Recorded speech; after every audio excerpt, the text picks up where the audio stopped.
What is already pretending here, back with another Honkai Star video, and today I'm here with a video talking about everything we do know so far regarding the 3.5 second half character being Cerydra. I went ahead and dug up practically everything we do know thus far, and so pretty much in this video I'm going to be giving you guys everything that I did end up finding on potentially how she actually might end up working. That's all I wanted to say. Before I get into the video, if you guys found this video helpful or enjoyable in any way, shape, or form, dropping a like would be greatly appreciated. If you're new and haven't done so already, be sure to subscribe and turn the bell icon for future videos like this, along with all of the types of Star Oil content. Be sure to check the description to join the brand new Discord server, and let's get straight into the video. So as usual, I do want to start off with a disclaimer. I did mention this is info I ended up digging out. Obviously, as Cerydra is not an officially made character in the game just yet, all this is definitely going to be subject to change. So take all this info with a grain of salt. Best thing you could do is to wait for when 3.5 does happen and the actual characters of 3.5 are officially put into the game, as that will be their finalized kits. So once again, take all this info with a grain of salt. Even though it is reliable, it still is subject to change. But now, actually talking about Cerydra, so we do know she is going to be a Wind Harmony character. Harmony meaning she is going to probably be a buffer. With the info I do have here, it does suggest she is a buffer. It's not going to be a whole like DPS hybrid thing. You know, eventually we'll get a DPS Harmony, but closest we got is Chibi. But yeah, anyway. So it seems like Cerydra is going to be another non-dedicated buffer. So an actual more general purpose stuff that still does actually have a bias. What I mean by having a bias is something like other supports such as Robin, who does have bias to follow up attack characters, Ruan Mei, who has more bias to break characters, Sunday, who has more bias to summon characters technically. That kind of way, where these characters do still work fantastic everywhere else, but they do still have a bias and a team where they do focus on and are best in. Again, Robin on a follow-up team is practically irreplaceable, Ruan Mei on a break team is practically irreplaceable, and Sunday on a summon team that isn't Castrus, you know, we still don't have too much to work with there, but usually would be irreplaceable.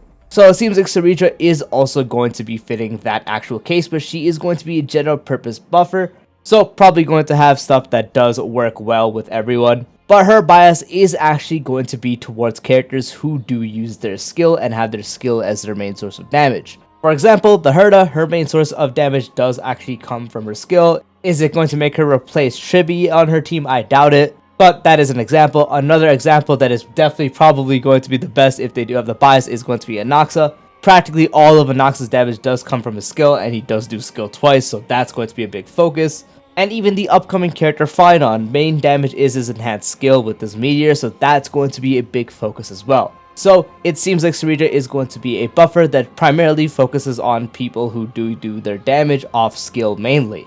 She also does seem like she's going to be a single target buffer, so not like Chibi and Robin and such who really just give their buff to everyone. More so someone like Sunday, where Sunday's skill and ultimate only do target that one ally. So it seems like she's going to focus more on characters that primarily do skill and also are the main hyper carry of the team. So her skill buff will primarily be just a single target one, and so will be her ultimate with the zone it does seem to provide. Quote unquote zone, it seems like it's just going to be something you do select in, so I don't know why it's labeled as zone. So it's more of a chance that she ends up being that kind of buffer and not someone like Chibi, and not someone like Robin, Ruan Mei, where they actually end up buffing everyone on the team. More so someone like Sunday, because Sunday specifically only really buffs one character. Even Bronya and Sparkle technically kind of have a buff AoE. They mainly focus on one character, but they do have some form of AoE buffing.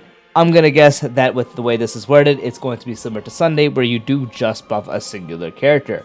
And the last thing I do want to say for this, and this is practically the last bit of info we do know, this does go two ways, as it's a pretty split on even reliable sources on how it's going to work, leaning more onto the second one that I'll mention. One suggests that you're actually going to be able to give the person you buff another turn after they do act. Meaning, if you were pairing her with someone like Acheron, let's say you actually had Acheron's turn go up, you already have Cerydra's buff on Acheron. You go ahead and attack with Acheron, and then it would be Acheron's turn again. So it's not like Sunday, or it's not like Sparkle, or it's not like Bronya, where you actually pull them towards that actual turn, giving them that extra turn. This is actually going to be an extra turn that's practically just guaranteed.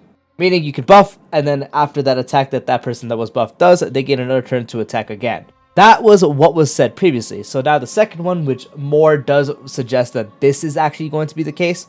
And it does say that rather than actually getting an extra turn, it's going to allow them to cast a specific type of skill one more time after you do use a skill. What that pretty much means is after you do skill, it's going to be similar like Anaxa. You know how Anaxa, when he does skill, he's able to actually get a second skill if you do hit someone that does have 5 weaknesses, and you proc his talent, he gets a free skill usage without consuming a skill point. That is how it seems like it's going to work with Cerydra as well. With Cerydra's buff, you're actually able to use your skill and then get another skill without consuming a single skill point, which is absolutely insane for so many characters. Obviously, primarily focusing on characters that are going to be, you know, buffed out of skill, but there's technically more use to that. So with the Herda, you can get more of the Herda skills. With the Noxa, that is just absolutely broken, as practically his entire source of damage comes from his skill. It also is really unaware if this ends up happening, if that's going to actually help you proc Anaxa's actual talent 2 times. So you can actually skill with Anaxa and then get his talent, and then you're getting another skill. Will that proc his talent again? If that does, then Anaxa might be one of the best units of the game, I'm not gonna lie.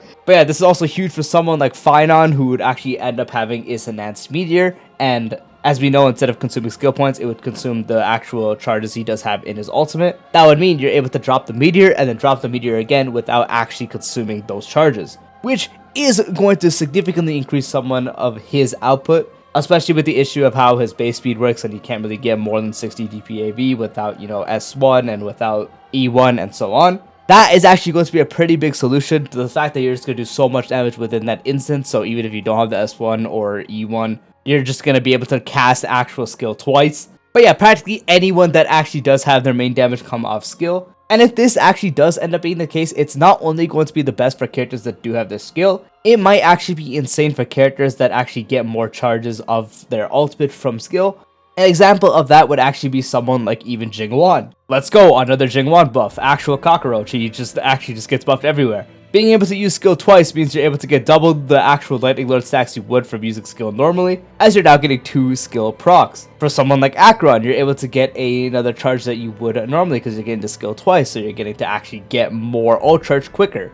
So these characters that actually do get more than just doing damage from the skill, so again, Jingwan with getting his lightning lord stacks up, Acheron getting more ult charge stacks, there's more things you definitely can do with it. So I definitely think she's going to be a very, very high priority unit, similar to like the ones we have, like, you know, Tribi, Robin level, if she's able to have, you know, good general buffs for the character you are buffing, and is actually able to straight up clone an instance of skill without consuming a skill point. That would be absolutely insane. Having a character who has buffs that do work with practically anyone is always good. Like again, Tribi, her buffs really work with every character. But someone like Sunday, Sparkle, Bronya, their crit damage buff is wasted on characters that are break, characters that are dot. So having a general support is always good to have, so someone like Tribi again. And then being able to actually clone skills, so having a bias with skill damage characters, is not only going to be big for all the characters that do actually do their main damage off skill, but is just going to be practically good with any DPS that does have a good source of damage from their skill and at the same time can gain something off their skill. It's going to open a lot more team ideas, it's going to open a lot more sustainless team ideas, it's going to be insane. So once again, all the info we do know about her is that she is going to actually be a general support, meaning she's not going to be fixed to, you know, you can only really use her on this team, you can only really use her with attack scalers, you can only really use her with, you know, dot characters and so on. She's actually going to be a unit that you're actually able to use practically anywhere, hence the name Generalist Support. Her bias is going to be towards the characters that do prioritize skill damage, and she is going to have the ability to actually straight up clone an instance of skill. So again, that's going to practically be insane, as the amount of damage output you can double in turns, especially with characters like the Herda, Anaxa, and so on. The damage output you're going to get on there is going to be insane. But yeah, once again, this is again info I did just dig up. Even though it is reliable sources that usually always get their stuff right, all of it is subject to change. Some of this stuff can end up being true, while some other stuff are changed. It could be the entire thing she does do, like she can be completely all of these, or she could be completely different. The best thing you can do is to wait for when 3.5 does happen and she gets put in the game, as that will be her official finalized kit. So once again, I do recommend taking all this info with a grain of salt. But yeah, that is the video. If she does end up functioning like this, let me know what you guys think. Will you guys be hyped for her? Personally, that will be a must pull for me. I'm going to get dupes in her if she does that. That's going to be insane for my Anaxa especially. So I'm honestly really hoping she does indeed end up working like this. Because not only will this be great to have another generalist support that will give more people more characters to use on their teams, this won't necessarily fix someone like Finon's issue with his speed and DPAV and such, but it's going to be a solution with having, you know, just so much damage to the point you kill them anyways. And who knows, maybe one of the buffs she would have in her kit could be speed or base speed related. You know, that's a pretty generalist thing you can can provide for some characters. So she can be even more of a fix for Finon. So yeah, she could have a ton of value if she does end up doing this. But yeah, again, let me know. Peace out.